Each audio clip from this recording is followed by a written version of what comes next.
Bismillah. The cat what walked by himself.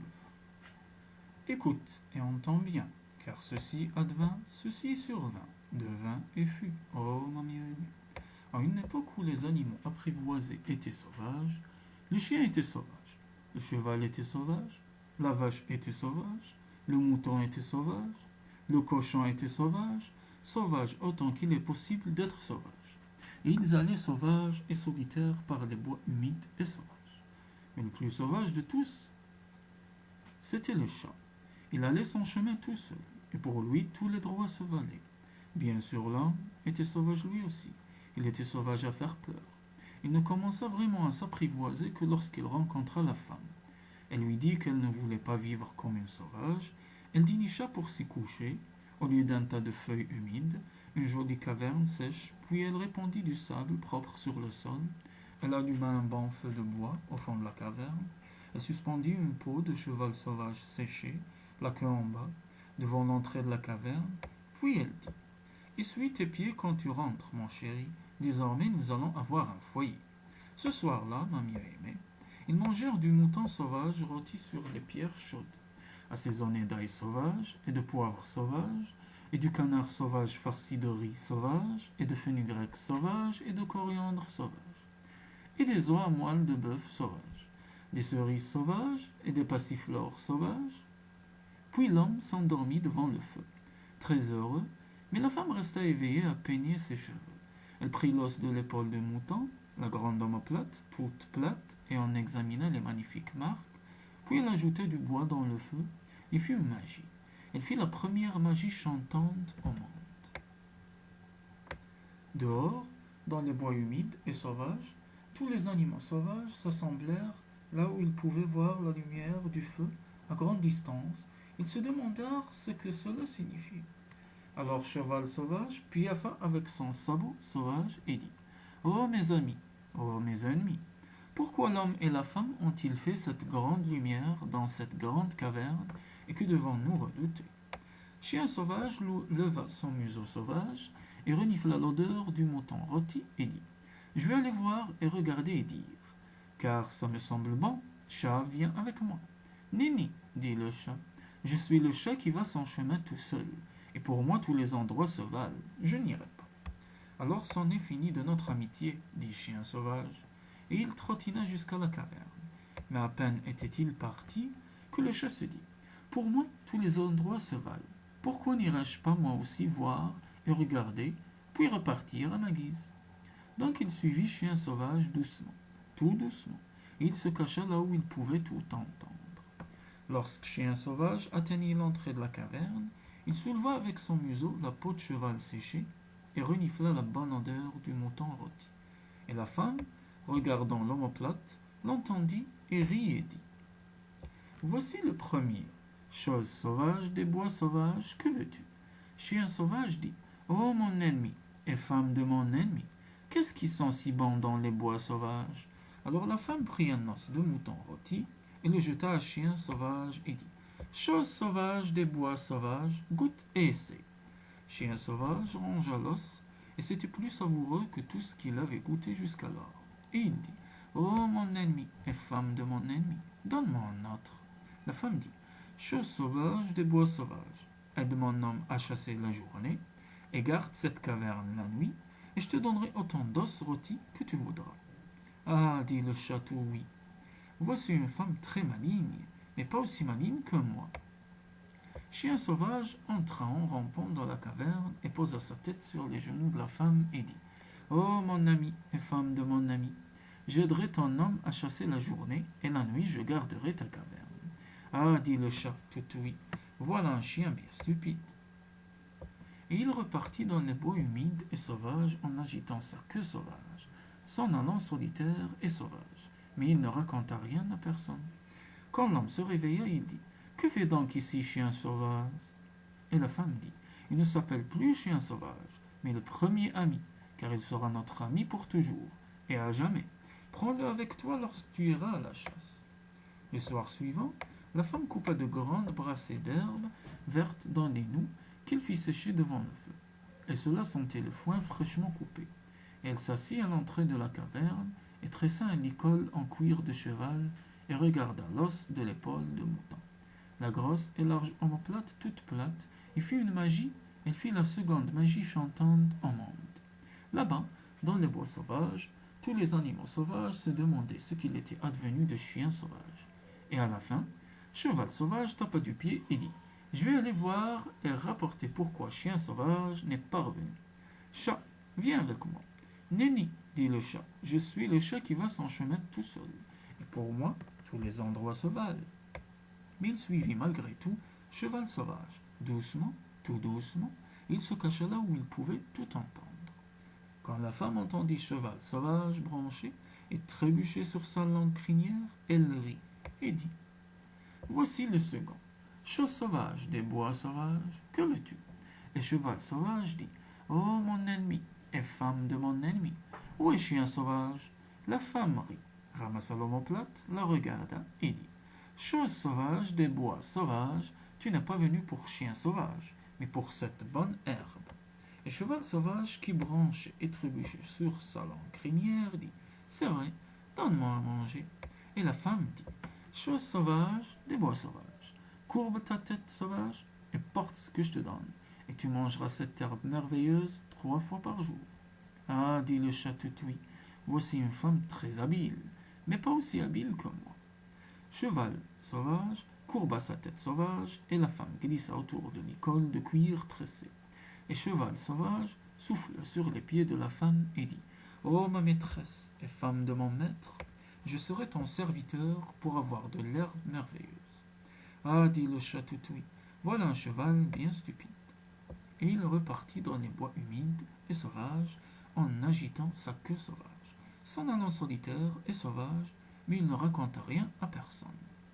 Quand l'homme et le chien rentrèrent de la chasse, l'homme dit: Que fait Cheval Sauvage ici? Et la femme dit: Il ne s'appelle plus Cheval Sauvage, mais le premier serviteur, car il nous portera de ci de là pour toujours et à jamais. Monte sur son dos quand tu iras à la chasse. Le lendemain, tenant sa tête sauvage bien droite pour que ses cornes sauvages ne se prennent pas aux branches des arbres sauvages, Vache Sauvage se rendit à la caverne, et le chat la suivit, et il se cacha comme précédemment, et tout se déroula comme précédemment, et le chat dit les mêmes choses que précédemment. Et quand Vache Sauvage eut promis à la femme de lui donner chaque jour son lait en échange de l'herbe merveilleuse, le chat repartit dans les bois humides et sauvages en agitant sa queue sauvage, s'en allant solitaire et sauvage comme précédemment. Mais il n'en parla jamais à personne. Et quand l'homme, le cheval et le chien revinrent de la chasse et posèrent les mêmes questions que précédemment, la femme dit: Elle ne s'appelle plus Vache Sauvage, mais la donneuse de bonne nourriture. Elle nous donnera du bon lait blanc, bien chaud pour toujours et à jamais. Et je m'occuperai d'elle pendant que toi, le premier ami et le premier serviteur, vous serez à la chasse. Le lendemain, le chat attendit de voir si une autre chose sauvage irait à la caverne. Mais personne ne bougea dans les bois, humides et sauvages. Alors le chat s'y rendit tout seul, et il vit la femme qui trayait la vache, et il vit la lumière du feu dans la caverne, et il sentit l'odeur du bon lait blanc bien chaud. Chat dit: Oh mon ennemi et femme de mon ennemi, où Vache Sauvage est-elle partie? La femme rit et dit: Chose sauvage des bois sauvages retourne dans les bois, car j'ai tressé mes cheveux et j'ai rangé l'omoplate magique, et nous n'avons plus besoin d'amis ni de serviteurs dans notre caverne. Chat dit: Je ne suis pas un ami, et je ne suis pas un serviteur. Je suis le chat qui va son chemin tout seul, et je désire entrer dans ta caverne. La femme dit: Alors pourquoi n'es-tu pas venu avec premier ami le premier soir? Chat se fâcha très fort et dit: Chien sauvage a-t-il raconté des histoires sur moi? Alors la femme rit et dit: Tu es le chat qui va son chemin tout seul, et pour toi tous les endroits se valent. Tu n'es ni un ami ni un serviteur. Tu l'as dit toi-même. Va-t'en, va seul ton chemin dans tous les lieux qui se valent. Alors Chat fit mine d'être peiné et dit: Ne pourrais-je donc jamais entrer dans la caverne? Ne pourrais-je jamais m'asseoir près du feu si chaud? Ne pourrais-je jamais boire le bon lait blanc bien chaud? Tu es très maligne et très belle. Tu ne devrais pas être si cruelle, même envers un chat. La femme dit: Je savais que j'étais maligne, mais j'ignorais que j'étais belle. Je vais donc conclure un marché avec toi. Si jamais je prononce un seul mot à ta louange, tu pourras entrer dans la caverne. Et si tu en prononces deux, dit le chat, cela n'arrivera pas, dit la femme. Mais si je prononce deux mots à ta louange, tu pourras t'asseoir près du feu dans ma caverne. Et si tu en prononces trois, dit le chat, cela n'arrivera pas, dit la femme. Mais si je prononce trois mots à ta louange, tu pourras boire le bon lait blanc, bien chaud, 3 fois par jour, pour toujours et à jamais. Alors le chat fit le gros dos et dit, que le rideau à l'entrée de la caverne et le feu au fond de la caverne et les poêlés posés près du feu se souviennent de ce qu'a dit mon ennemi et la femme de mon ennemi. Il partit dans les bois humides et sauvages en agitant sa queue sauvage, s'en allant solitaire et sauvage. Ce soir-là, quand l'homme, le cheval et le chien rentrèrent de la chasse, la femme ne leur parla pas du marché qu'elle avait conclu avec le chat, car elle craignait que cela ne leur plût pas. Chat partit loin, très loin, se cachait dans les bois humides et sauvages, solitaire et sauvage, pendant longtemps, jusqu'à ce que la femme l'ait oublié. Seule la petite chauve-souris, suspendue la tête en bas à l'intérieur de la caverne, seule chauve-souris savait où se cachait Chat. Et chauve-souris, chaque soir, volait annoncer des nouvelles à Chat. Un soir, chauve-souris dit, il y a un bébé dans la caverne. Il est tout neuf, tout rose, petit et dodu. Et la femme en raffole. Ah, dit le chat toutouille, mais le bébé, de qui raffole-t-il? Il raffole de choses douces et qui chatouillent, dit la chauve-souris.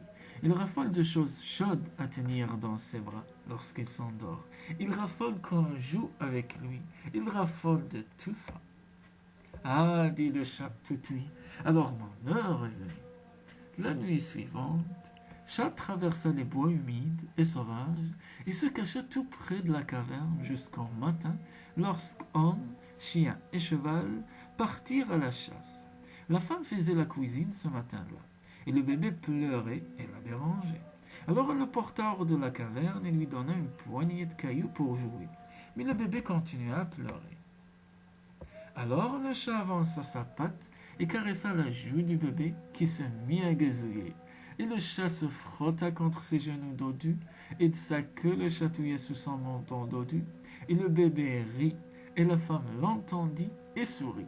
Alors la chauve-souris, la petite chauve-souris, suspendue la tête en bas, dit, ô mon hôtesse, femme de mon hôte et mère du fils de mon hôte, une chose sauvage des bois sauvages joue très joliment avec votre bébé. Bénie soit cette chose sauvage, quelle qu'elle soit, dit la femme en se redressant, car je suis une femme très occupée ce matin et elle m'a rendu service. À la minute et la seconde même, ma mieux-aimée, le rideau en peau de cheval séché qui pendait la queue en bas à l'entrée de la caverne tomba. Vint, car elle se souvenait du marché conclu avec le chat. Et lorsque la femme alla le ramasser, voilà-t-il pas que le chat était confortablement installé à l'intérieur de la caverne. Ô mon ennemi, femme de mon ennemi et mère de mon ennemi, dit le chat, c'est moi, car tu as prononcé un mot à ma louange, et désormais je peux rester dans la caverne pour toujours et à jamais. Mais je suis encore le chat qui va son chemin tout seul, et pour moi tous les endroits se valent. La femme était très en colère. Elle serra les lèvres et prit son rouet et se mit à filer. Mais le bébé pleurait, car le chat était parti et la femme ne parvenait pas à le faire taire. Il se débattait et gigotait et devenait tout noir. Ô mon ennemi, femme de mon ennemi et mère de mon ennemi, dit le chat, prends un bout de fil que tu files, attache-le à ton fuseau et fais-le traîner par terre. Je te montrerai une magie qui fera rire ton bébé aussi fort qu'il pleure en ce moment. Je vais le faire, dit la femme, car je suis à bout de nerfs, mais n'attends pas de remerciements. Elle attacha le fil au petit fuseau d'argile et le fit traîner sur le sol. Et alors le chat courut après et donna des coups de patte et fit des culbutes et l'envoya en arrière par-dessus son épaule et le poursuivit entre ses pattes de derrière et fit semblant de le perdre et se jeta de nouveau dessus jusqu'à ce que le bébé se mette à rire aussi fort qu'il avait pleuré et à courir à 4 pattes après le chat en faisant le fou à travers la caverne. jusqu'à tomber de fatigue et s'endormir avec le chat dans les bras. Maintenant, dit le chat, je vais chanter au bébé une chanson qu'il fera dormir pendant 1 heure. Et il se mit à ronronner tout fort et tout bas et tout fort, jusqu'à ce que le bébé s'endormit. La femme sourit en les voyant tous les deux et dit: Voilà qui est très bien. Aucun doute, tu es très habile, oh chat. À la minute et à la seconde même, ma mieux-aimée, la fumée du feu au fond de la caverne descendit en nuages de la voûte. Pouf! Car elle se souvenait du marché conclu avec le chat. Et lorsqu'elle se dissipa, voilà-t-il pas que le chat était confortablement installé près du feu? Oh mon ennemi, femme de mon ennemi et mère de mon ennemi, dit le chat. C'est moi, car tu as prononcé une seconde parole à ma louange, et désormais je peux m'asseoir près du feu, si chaud au fond de la caverne, pour toujours, et à jamais. Mais je suis encore le chat qui va son chemin tout seul, et pour moi tous les endroits se valent. La femme était très très en colère. Elle défit ses cheveux et remit du bois dans le feu et sortit la large omoplate de l'épaule de mouton et se mit à faire une magie qui devait l'empêcher de prononcer un troisième mot à la louange du chat. Ce n'était pas une magie chantante, ma mieux-aimée. C'était une magie silencieuse, et peu à peu la caverne devint si silencieuse qu'une petite souris minuscule sortit d'un coin et traversa la caverne en courant. Ô ennemi, femme de mon ennemi et mère de mon ennemi, dit le chat. Cette petite souris fait-elle partie de ta magie? Oh non, sûrement pas, dit la femme. Et elle laissa tomber l'omoplate et sauta sur le tabouret devant le feu. Et elle rattacha rapidement ses cheveux de peur que la souris n'y grimpe. Ah, dit le chat aux aguets, alors la souris ne me fera aucun mal si je la mange. Non, dit la femme en rattachant ses cheveux, mange-la vite et je t'en serai à jamais reconnaissante. D'un mot, chat attrapa la petite souris et la femme dit: 1000 fois merci, premier ami lui-même n'est pas aussi rapide que toi pour attraper les petites souris. Tu es certainement très habile. À la minute et à la seconde même, oh ma mieux-aimée, le pot à lait qui se trouvait près du feu se fondit en deux. Car il se souvenait du marché conclu avec le chat, et lorsque la femme sauta du tabouret, voilà-t-il pas que le chat lapait le bon lait blanc, bien chaud, restait dans l'un des morceaux brisés? Oh mon ennemi, femme de mon ennemi et mère de mon ennemi, dit le chat. C'est moi, car tu as prononcé un troisième mot à ma louange, et désormais je peux boire le bon lait blanc, bien chaud, 3 fois par jour, pour toujours et à jamais. Mais je suis encore le chat qui va son chemin tout seul, et pour moi tous les endroits se valent. Alors la femme rit et déposa devant le chat un bol de bon lait blanc bien chaud et dit: Oh chat, tu es aussi habile qu'un homme, mais souviens-toi que notre marché ne fut conclu ni avec l'homme ni avec le chien, et j'ignore ce qu'ils feront lorsqu'ils rentreront. Que m'importe, dit le chat, du moment que j'ai ma place dans la caverne, près du feu, et mon bon lait blanc bien chaud 3 fois par jour, je me moque de l'homme et du chien. Ce soir-là, quand l'homme et le chien revinrent à la caverne, la femme leur raconta toute l'histoire du marché, tandis que le chat souriait, assis au coin du feu. Alors l'homme dit: Oui, mais ce n'est pas avec moi qu'il a conclu un marché, ni avec tous les hommes après moi. Puis il retira ses bottes en cuir, il prit sa petite hache de pierre, ce qui fait 3, il alla chercher un morceau de bois et une hachette, ce qui fait 5, il les aligna devant lui et dit: Maintenant, à nous deux de conclure un marché. Si tu n'attrapes pas les souris alors que tu seras toujours et toujours et toujours dans la caverne, je te jetterai ces 5 objets chaque fois que je te verrai, et ainsi feront tous les autres hommes après moi. Ah, dit la femme tout oui, c'est un chat habile, mais il n'est pas aussi habile que mon homme. Le chat compta les 5 objets, ils avaient l'air très bosselés, et il dit: J'attraperai les souris tant que je serai dans la caverne, pour toujours et à jamais. Mais je suis encore le chat qui va son chemin tout seul, et pour moi tous les endroits se valent. Pas tant que je suis là, dit l'homme. Si tu n'avais pas dit ces derniers mots, j'aurais rangé ces objets à jamais et pour toujours.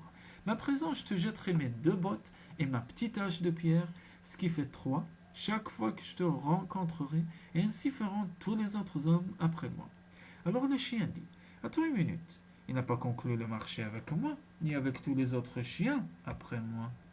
Puis il montra les crocs et dit: Si tu n'es pas gentil avec le bébé, tant que je serai dans la caverne pour toujours et à jamais, je te poursuivrai jusqu'à ce que je t'attrape, et quand je t'aurai attrapé, je te mordrai, et ainsi feront tous les autres chiens après moi. Ah, dit la femme Toutou, c'est un chat très habile, mais il n'est pas aussi habile que le chien. Chacun a les crocs du chien, et ils avaient l'air très pointus. Et il dit, je serai gentil avec le bébé tant que je serai dans la caverne, pourvu qu'il ne me tire pas la queue trop fort, pour toujours et à jamais. Mais je suis encore le chat qui va son chemin tout seul, et pour moi tous les endroits se valent. Pas tant que je suis là, dit le chien. Si tu n'avais pas dit ces derniers mots, j'aurais fermé ma gueule pour toujours et à jamais. Mais à présent, je te ferai grimper aux arbres chaque fois que je te rencontrerai, et ainsi feront tous les autres chiens après moi. Alors l'homme jeta ses deux bottes et sa petite hache de pierre, ce qui fait trois, sur le chat, et le chat s'enfuit en courant hors de la caverne, et le chien le fit grimper en haut d'un arbre. Et depuis ce jour jusqu'à aujourd'hui, ma mieux-aimée, 3 hommes sur 5 ne manqueront jamais de jeter des choses à un chat, chaque fois qu'ils en rencontreront un, et tous les autres chiens lui courront après pour le faire grimper aux arbres. Mais le chat respecte lui aussi sa part du marché. Il tuera les souris, il sera gentil avec le bébé tant qu'il sera dans la maison, pourvu qu'il ne lui tire pas la queue trop fort. Mais lorsqu'il a fait tout ça, et entre-temps, quand la lune se lève et que la nuit vient, il y a encore le chat qui va son chemin tout seul. Et pour lui, tous les endroits se valent. Alors il part dans les bois humides et sauvages, ou dans les arbres humides et sauvages, ou bien sur les toits humides et sauvages, en agitant sa queue sauvage et en s'en allant solitaire et sauvage.